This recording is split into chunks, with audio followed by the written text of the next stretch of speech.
ang giendorso ni PRD duha ka buok si Ariel Kirobin ug si Gringo Hunasan mo ika-11 ug 12. Ang giendorso pod ni Inday Sara si Camille Villar ug di gid nako lito ko nang usa. Sorry na lang jud kayo. Di ko allergic lagi ko nang M. Moaya. Kanya karon murag ikay na ginaapas nga patibati-tibati ka o daog naman ka. Ang ako pa nimo mag-dance off na lang ta. Yeah, yeah, yeah, yeah, yeah, yeah, yeah. Hindi naman ka ako, daog naman ka. Dance off na lang, debate. Yeah, yeah, yeah, yeah, yeah, yeah, yeah. Patay itong observer dito, yan ang buang gino. Sige lang. Anak ko na, permitiran kita daog-daogon ani. Ayun. Ay, nalimtan. Vice Mayor, magod ako tanaw gyapon saya ha. Si Vice Mayor kitain atong pagpakan. Isa ra gyud ako ingnon. Sumoto buhangyo unta na atay siyam ka buok nga konsehal nga nasa hukpong sa taong lungsod. Walo lang atong pilion, usaray matagak. Luoy pod. Ako na lang ubanon sa dance off. Di ba? Ayaw na lang may naka-backup dancer. So, muhangyo ko walo ra may pilion ug mahimo sa hugpong sa taong lungsod tanan atong mga konsehal.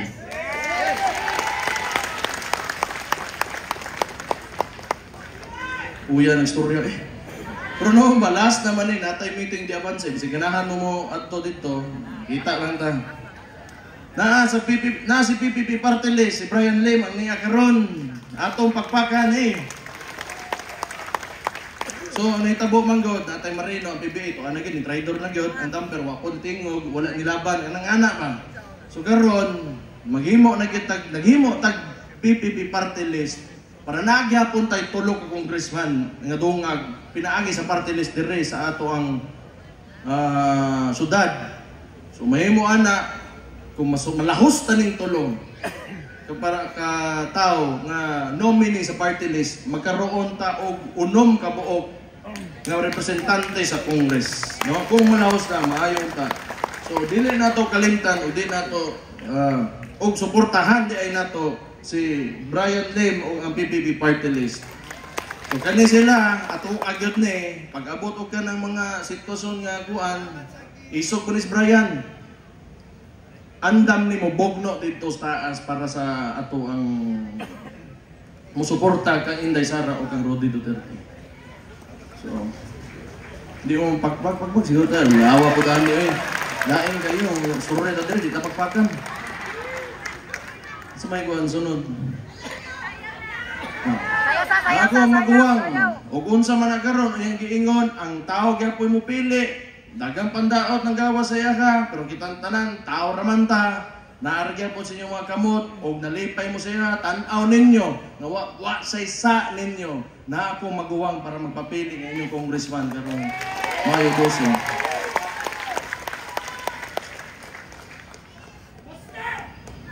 Grabe di ko, patol ng lalaki, uy. Grabe naman eh. Nana sila, sugod na din loob. Asa man to? Nakoy tanawon lang ng mga naong ba? Kung na ba kayo padayon, nga buhaton ako, dili na lang siguro. Ayan na lang. Sumbong tamo sa inyong mga bana daw. Igigyod. Naatay na pulo ka senador kadagan karon. Ang giendorso ni PRD duha ka buok si Ariel Kirobin ug si Gringo Hunasan. Mo ika-11 ug 12. Ang giendorso pod ni Inday Sara si Camille Villar ug di gid nako lito ko nang usa. Sorry na lang jud kayo. Di ko allergic lagi ko nang M. Moaya. Dili, ano ba? Nya nabi. Naatay kuan upat kadabawin nyo, nagadagan og senador karon. Kanya basig lang. Kaya mga tao, kibaw magyuta, ang mga Pilipino, wala mo ganahi kang Marcos. Labi na ang gibuhat nila kang Rudy Duterte sa iyang illegal arrest. Wala sa giagi og local court, giandaman og eroplano, gisakay diretso padulong og Netherlands sa Hague. So nakita ninyo kung unsa gyud ka abusado, dili naman kinahanglan ko nga mostorya pa against nila for people to know nga unsang klaseng mga tao ni. Isa unang sa sinugdanan pa lang gyud anin tanan, mutuo ba mo nga kining tawhanan ning nagkaroon naglingkod nga presidente, mahimo ba na sa presidente gawa sa uban ni sa ato ang vice presidente nga si Inday Sara? Diba? Yan naman, katok yun. Sana siya? Hindi po niya nindurso si Marcos, mga boss. Bad yan. Ano yung kuhan, nasi Bato de la Rosa, Bongo, Doc Marites Mata, o si Apollo Kibuloy. Upat ka taga Davao, dako kayo og contribution ang Davao City sa total nga in terms of growth sa Pilipinas. Dire ang Davao income. So gwapo gyud pud unta pag abot sa Senado, naagit tay mga Davaoenyo pod nga taga dire gyud kanang muuli po muhatag po kaayuhan diri padung to kay naningkamot po bayata nga manarbaho ta unya mo bayad tag tax. So kinahanglan nagkadako man progressive man ang Davao, daggang gyapon investment, trabaho, hinay-hinay naagi hapon, well represented ta, mas maayo gyud aron maplastar po, para di po ta mabilin in terms of infrastructure o mga programa sa gobyerno. So naa si Bato de la Rosa, Bongo, Apollo Kibuloy, o Doc Marites Mata, kamong tanan mga Marites mo. So, akong hangyo lang, vote straight, PDP laban yun ta.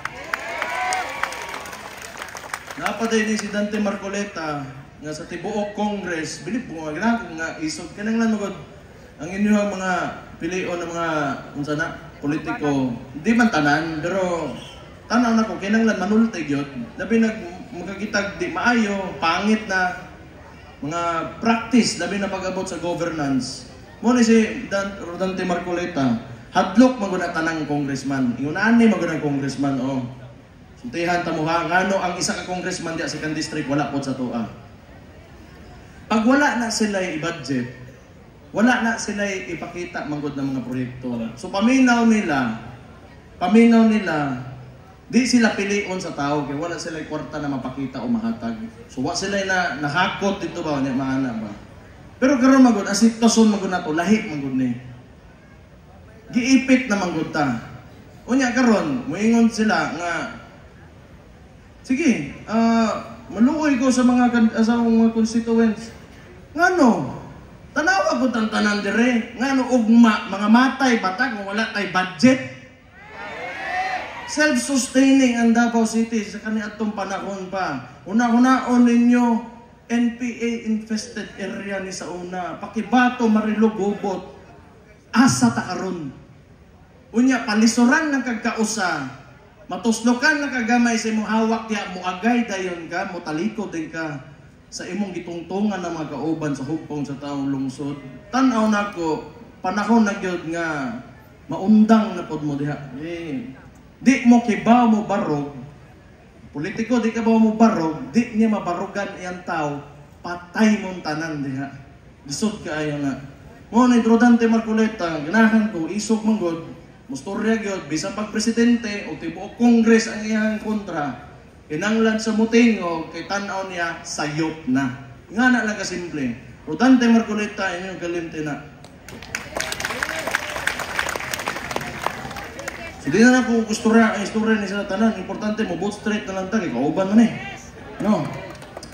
So, mupadayon ko, muhangyo ko boto para sa ako ang amahan. Kito sa Netherlands.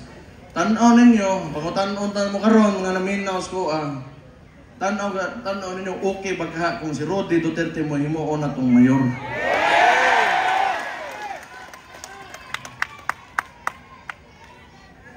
mas gusto niya kung papa kaysa nako, lain na eh. Hindi ko yan. Inuara na. Kani si Papa Manggod, tuwa pa ba niya? Wala ang po siya na-disqualify. Even, mukha na katong pagkuha siya sa illegal arrest after ato. Nagpagawas pa po dayon ang COMELEC o nag-press release ang COMELEC na dili siya disqualified. So pangitaan na ninyo, naman na sa internet. So mamugad na ilang ginapagawas na mga storya karon nga diskwalipikado daw, di na pwede botohan, sa bunsa na lang. Ya, anak dayon. Diba? Ligi dayon. Ay, sus.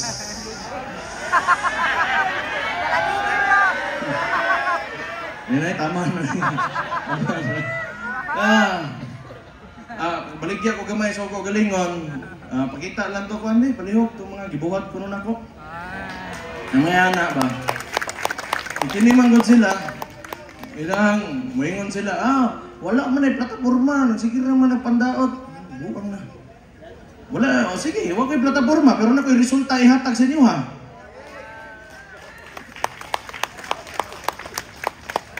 Ang plataforma, balik-balik naman na may mga komite ba, mga konsihal sa tinuod lang, suportahan lang na ko ni sila tanon. Unya, siguradoon ako, nga dili magkalat, unya, buhaton ka nila trabaho. Na ang plataforma diri, isa ka council, na ang nagkakonseho. Tanan. Unya, tanan po ang itungtungan ako karon. Gihimo unay sa hugpong sa tawong lungsod, dili lang mga konsihal, gikan sa mga purok leader, padung sa mga kapitan, dugay na kaniadtong napurma nato ni ginaampingan na ako, ginapadayon ako ang dugay nang nagustuhan sa mga Dabawinyo. Plataforma, saba eh. Klaro anak. Muna, nga karon, mingon sila, kato si Bernie, gusto na po daw nagdebate. Kaya nga ba nako, Vice Mayor Bernie Alag Assistance Form na ka, daog na ka, kay kauban ng presidente. Kanya karon, murag ikay na ginaapas, nga patibate-debate ka, o daog naman ka. Ang ako pa nimo, mag-dance off na lang ta. Yeah, yeah, yeah, yeah, yeah, yeah, yeah. Hindi naman ka ako, daog naman ka. Dance off na lang, debate. Yeah, yeah, yeah, yeah, yeah, yeah, yeah. Patay itong observer dito, yan ang buang gini.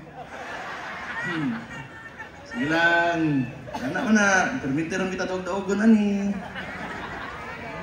Pero, ilang, basta, kamo, kita ba?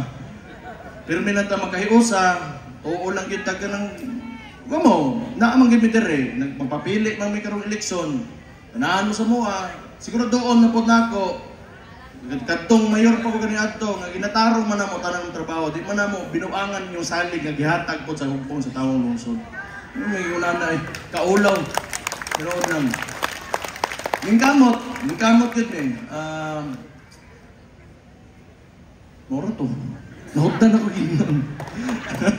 Nahugdan ako. Salamat na po ko balik sa inyo nga naamoderitan bisa gulay ayuda o kwarta. Salamat kaya na. Kunya, salamat kaya po ko 2016. Gihimo ninyong presidente ang usa ka Dabawinyo. Nasaka gito kong garbo nga Mindanawon ko og Dabawinyo ko. Salamat kay sa inyo ha. 2022, nakabutang tag-presidente, gibinuangan lang, pero tan-aw nako sa ilang gibuhat kang Inday Sara, karong 2028, Dabawin nga na po ang presidente. Gipakita na manggod nila ang diferensya manggod. Kaya kung naghilom lang unta sila, tarong lang nila ng trabaho, pakitag mga saktong trabaho, communicate sa mga tao, maminaw ka, mo maginang politika, di makahimong polisiya, di makasugo og tao, mga trabahante ni mos gobyerno, di ka maminaw sa tao kung sa problema. Siguro, maayo pa unta ilang dagan sa ilang politika karon, pero unsa ilang gibuhat, walay gibuhat, sugad pagsugod nila, nagsige lang pangumpara sa unsay nahimo nila, bisag wa sila nahimo, unsay nahimo, ambot gid ana mga tawhanan. So gusto na ako i-remind kaya natin culture of security, importante kay kaayo ni kay karong Mayo 12, kita mo unsa ka abusado ang administrasyon ani ni Marcos. Nagpakidnap gani sila og kuan. former president, walay lain, kundi gimahal lang iyang nasod. Karong halalan, pagbantay gyud mo, naman mo yung mga cellphone, digitalized naman gyud ang kalibutan karon. Kung dili mo uyon o mga vote buying, di mo uyon ang mga butang ng mga ginabuhat na pagpanikas, gamita inyong cellphone para natay i-report paghuman na ng eleksyon. So pag magbinantaya ilan ta. So para di na ko magdugay, ako mga pinangga kayo ng mga dabawin nyo sa 1st District,